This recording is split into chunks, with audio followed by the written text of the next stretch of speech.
Se conoció un dato horrible de cómo está evolucionando la economía desde que asumió Javier Milei.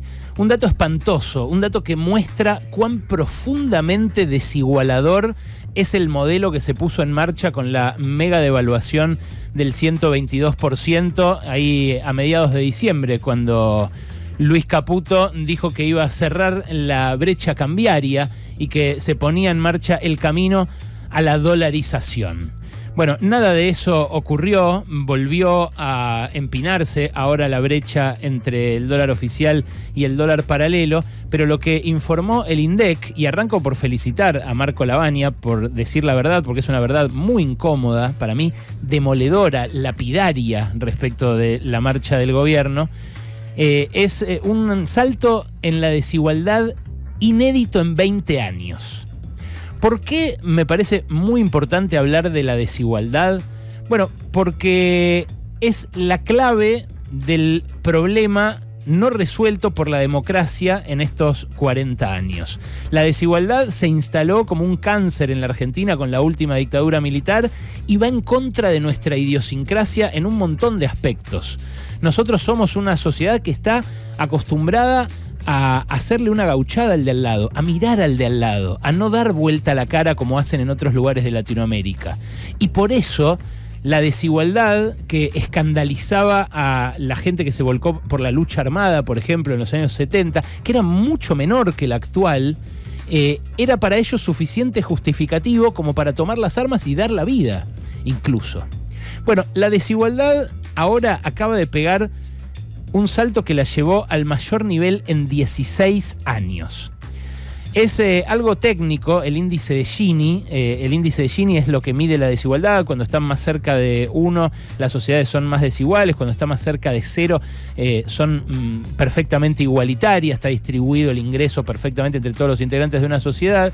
Y te va a decir poco que yo te diga que saltamos de 45 a 48 décimas de índice de Gini para graficar esta situación. Lo que sí te va a significar, por ejemplo, es lo que también contó ayer el INDEC, que es que frente a un aumento, por ejemplo, de la canasta básica alimentaria del 300% en los últimos 12 meses, los ingresos del decil más perjudicado, el decil que menos gana, o sea, el 10% de la población que menos gana, aumentaron apenas 150. Que la inflación para ellos fue demoledora, mucho más que para el decil de mayores ingresos, que vio aumentarlos un 210%. Que también perdió frente a lo que subió la canasta básica, que también perdió frente a lo que subió la canasta total, que fue 280, y que también perdió frente a la inflación general, incluyendo bienes y servicios, que subió 270. Pero ¿quién perdió más frente a ese 270? ¿Los que mejoraron sus ingresos un 210, que es el 10% más acaudalado? ¿O los que los mejoraron apenas un 150 nominalmente, que son los más postergados? A esto hay que agregar otra variable, que es que los sectores de mayores ingresos subdeclaran al responder la encuesta del INDEC. O sea que lo más probable es que lo que estemos viendo sea una foto más realista en el plano de los ingresos más bajos y una foto algo distorsionada en los sectores de ingresos superiores. Lo que implica esa marcha, esa evolución de los ingresos frente a los precios, es que los del 10% más pobre perdieron en el último año, en los últimos 12 meses, un 33% de su poder adquisitivo, mientras que los del sector más acaudalado perdieron un 20%. Y eso es un bajón, porque los que estaban ya en el decil más bajo ya estaban en una situación relativamente mucho peor frente a los más ricos que la que estaban, por ejemplo, hace 10 años, hace 20 años, hace 30 años o hace 40 años. La desigualdad es algo muy difícil de bajar y que ahora acaba de subir dramáticamente. De hecho, los datos de ayer también permiten proyectar, como lo ha hecho ya la UCA con su propia medición, como lo ha hecho Dani Steingart, por ejemplo, como lo ha hecho la consultora Exquanti, que integran varios de los especialistas del INDEC en ingresos, permite proyectar que la indigencia entre el primer trimestre de 2023 y el primer trimestre de 2024 se duplicó. O sea, la gente que pasa hambre pasó del 9 al 18% de la población. Y que la pobreza, que ya era alta, por supuesto, con Sergio Massa hace un año y pico, pasó del 39 al 55%. Claro, esta desigualdad, que es pico desde el año 2008, implica justamente haber desandado todo lo que mejoró en los años, por ejemplo, del kirchnerismo, que fue poco. Porque en el kirchnerismo el crecimiento económico sirvió para mejorar la calidad de vida de los más pobres, pero benefició más que proporcionalmente a los sectores más ricos, que se enriquecieron y que además perfeccionaron sus mecanismos para evitar pagar impuestos y financiar así la acción del Estado en beneficio de los más pobres. Por eso hay que introducir ahí otra dimensión también. Esto que publicó ayer el INDEC es solamente la desigualdad de ingresos. Hay muchas otras desigualdades que aumentaron en estos 6 meses de Milei, también dramáticamente. Por ejemplo, si una mujer de clase baja es víctima de violencia de género, ya no tiene dónde acudir porque desmantelaron todos los programas contra la violencia de género. Una mujer de clase media o de clase alta, sí, por ejemplo, tiene dónde acudir porque tiene redes particulares, privadas, a las cuales puede acudir, incluso familiares. Bueno, lo mismo en todo el accionar del Estado. Se levantó el programa Mi Pieza, que estaba pensado para financiar la construcción de una habitación adicional en los barrios más postergados, los barrios populares, por parte de mujeres también, que habitualmente lo hacían para criar un hijo, y esa financiación dejó de existir. Desapareció el FISU, el Fondo de Infraestructura Sociourbana, que servía para obras pequeñas de infraestructura en esos lugares donde no hay agua, donde no hay cloacas, donde no hay servicios en firme, tanto de gas como de luz. Hay un montón de aspectos en los cuales la desigualdad aumentó, pero este que ayer mostró el INDEC es realmente muy, muy impresionante. Para mí, la desigualdad, repito, es algo desestructurante de la Argentina y es algo que a mucha gente le parece tolerable, crecientemente le parece tolerable, a medida que se pierde esa idea de colectivo, de sociedad, y se pasa a la idea de individuo. Un libro que estoy leyendo de Branko Milanovic, que es el máximo especialista en desigualdad a nivel mundial, como diría Milei de sí mismo, acaba de publicar Miradas sobre la desigualdad, de la Revolución Francesa al final de la Guerra Fría. Y él cuenta que en la Guerra Fría, por ejemplo, no se estudiaba la desigualdad en ningún lado porque los del campo socialista, así llamado socialismo realmente existente o lo que quieran, decían que ahí ya se habían abolido las clases, entonces que no había desigualdad. Y del lado capitalista decían, nosotros somos mucho más justos que ellos, el capitalismo es mucho más igualador que ese socialismo totalitario, entonces tampoco le destinaban mucha financiación a estudiar la desigualdad. Después de la caída del muro con el neoliberalismo, cuando la desigualdad aumentó muchísimo, lo que pasó es que tampoco se estudió la desigualdad, porque dice Milanovic, se habían alcanzado niveles de desigualdad altísimos que habían permanecido ocultos en la práctica en un entorno de endeudamiento fácil para la clase media y la media baja. Cuando la facilidad para endeudarse disminuyó y hubo que devolver esos préstamos, se hizo evidente lo poco que habían aumentado realmente los ingresos de la clase media y lo elevada que era la desigualdad. Bueno, en estos datos de ayer también se ve esto que a partir de la crisis de 2008 se está estudiando mucho más a nivel mundial, que es la desigualdad. A partir de ahí surgió Piketty, a partir de ahí surgió Gabriel Zucman, a partir de ahí surgieron los que proponen cobrarles más impuestos a los ricos para justamente desinflar esa brecha que está creciendo a niveles inéditos entre ricos y pobres.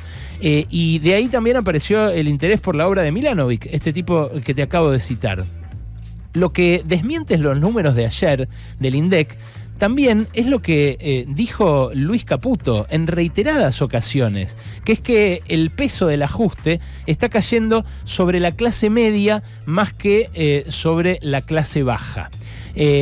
Caputo y Milei también dicen que su política social compensa lo que perdieron los más pobres frente a los precios. Bueno, este informe desmiente que eso sea así, porque justamente entre los ingresos de los más pobres están contabilizados los programas sociales, la tarjeta alimentar, todo eso. No compensó, es mentira, otra mentira más de este gobierno, que hayan compensado lo que subieron los alimentos con las subas de la tarjeta alimentar o con los apoyos a determinados sectores sociales. Sectores que en algunos casos estaban dispuestos a hacer el sacrificio. Hoy se lo decía a Pablo Semán, a Ernesto y a Reinaldo, en una entrevista interesantísima. Pablo Semán decía, hay mucha gente que lo votó por eso que él dijo de la vamos a pasar mal un tiempo largo, y que estuvo estos 6 meses dispuesta a pasarla así de mal. Bueno, ¿qué sentirán ahora que ven que los más ricos la están pasando mucho mejor?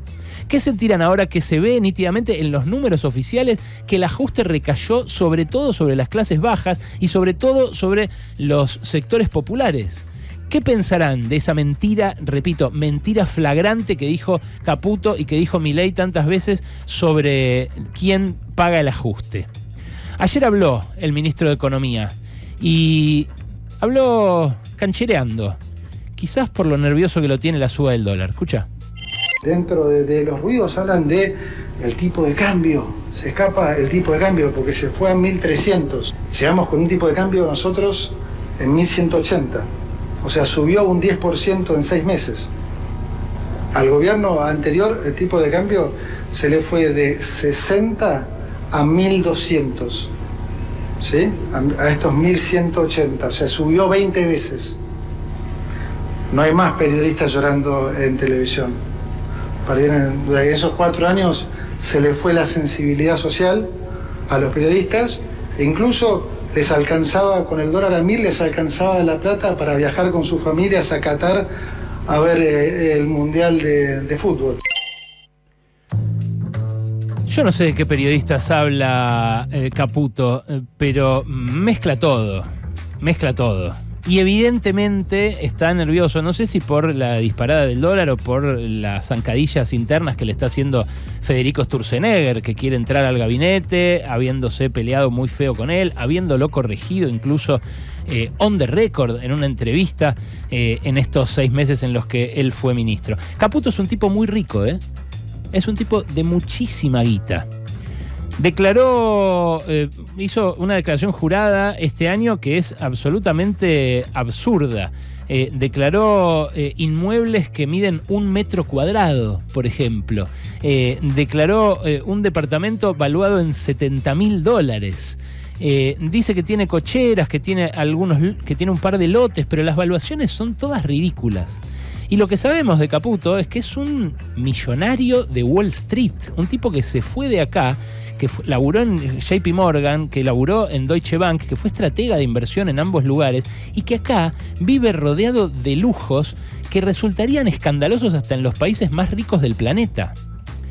Ese tipo es el que está diciendo que no sé qué periodista, no sé a quién se refiere, porque la verdad los 4 periodistas que lo entrevistan a Milei todas las semanas son tipos que ganan muy bien, probablemente ganen 15, 20 mil dólares por mes, no pasan privaciones precisamente, y no sé si fueron o no al Mundial de Qatar con la suya, pero evidentemente pasan una vida de mucho lujo, casi parecida a la de Caputo, no igual que la de Caputo, porque Caputo es un millonario, pero parecida.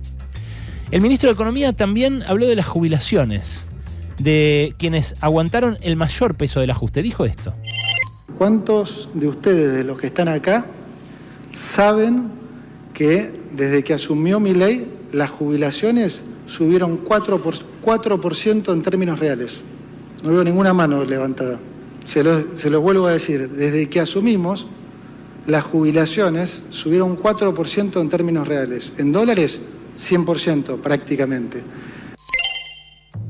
Bueno, esta comparación de la jubilación en dólares es absolutamente ridícula, porque los jubilados no compran ni $1, salvo los que tienen guita y no viven de la jubilación. Los jubilados se la gastan toda en pesos, y en pesos es mentira que la jubilación haya crecido. La jubilación, ahora en junio, la que cobraron a principio de mes, los que tienen un haber mínimo fueron 276 lucas. 206 lucas más el bono de 70. En términos reales, en septiembre del año 23, a guita de hoy, ganaban 240 lucas más 100, o sea, 347, para decirte el número exacto. Esto es a guita de hoy, no ganaban eso en ese momento. Pero claro, fue tal la inflación desde que asumió Milei por la devaluación que dispuso Caputo, que los pesos de hoy valen muy diferente a los pesos de septiembre, aún con la inflación que había durante el gobierno de Massa. Entonces, un ministro que miente tan flagrantemente respecto de algo tan sensible como el poder adquisitivo de las jubilaciones, un presidente que dice que merece el premio Nobel cuando la desigualdad pega un salto récord en 20 años, bueno, ponen para mí en cuestión dos fórmulas que muchas veces se debaten en el progresismo. Una es lo que discutimos acá, que no voy a reabrir esa discusión ahora, pero lo que discutimos acá en los pases, ¿no? En algunos de los últimos superpases con los otros conductores de la radio. La idea de que hacía falta un ajuste, pero otro ajuste, otro tipo de ajuste, que no recayera sobre los sectores populares. Bueno, los ajustes son esto. Los ajustes son que se empobrezcan los pobres y que se enriquezcan los ricos. No hay otro ajuste. Hay otros planes de estabilización, hay otros programas antiinflacionarios, pero un ajuste, dado que recorta las jubilaciones que son percibidas por gente que no está en el segmento más rico de la población, y dado que recorta los servicios que mayoritariamente consumen los sectores más pobres, financiados en teoría por los sectores más ricos, y en la práctica también, porque es cierto que terminan contribuyendo más, bueno, perjudica a la clase baja y a la clase media. Lo otro que pone en cuestión este dato de desigualdad es la idea de que si al gobierno le va bien, a todos nos va bien. O que uno quiere que a este gobierno le vaya bien, porque así, no sé, le va a ir bien a la Argentina. Eso es una idea que tiene un nombre en las ciencias sociales, que es armonicista. Es armonicista esa idea. Supone que todo se desarrolla armónicamente y que todos somos un uno homogéneo. Y no, las sociedades capitalistas son puro conflicto, no son nada armónicas. Son conflicto entre los Caputo de la vida y los jubilados que toleraron el ajuste que Caputo llevó adelante. Es el conflicto entre los que están pagando este ajuste, hayan votado o no a Milei, y los que se benefician, porque son ex banqueros, porque son accionistas de las empresas que están multiplicando por 3 y hasta por 4 en términos reales sus beneficios, porque son los dueños de esas mismas empresas, que son los beneficiarios del programa de Milei. Porque lo que quieren esos, los que lo pusieron a Milei, es quedársela toda. Una vez más, toda para ellos.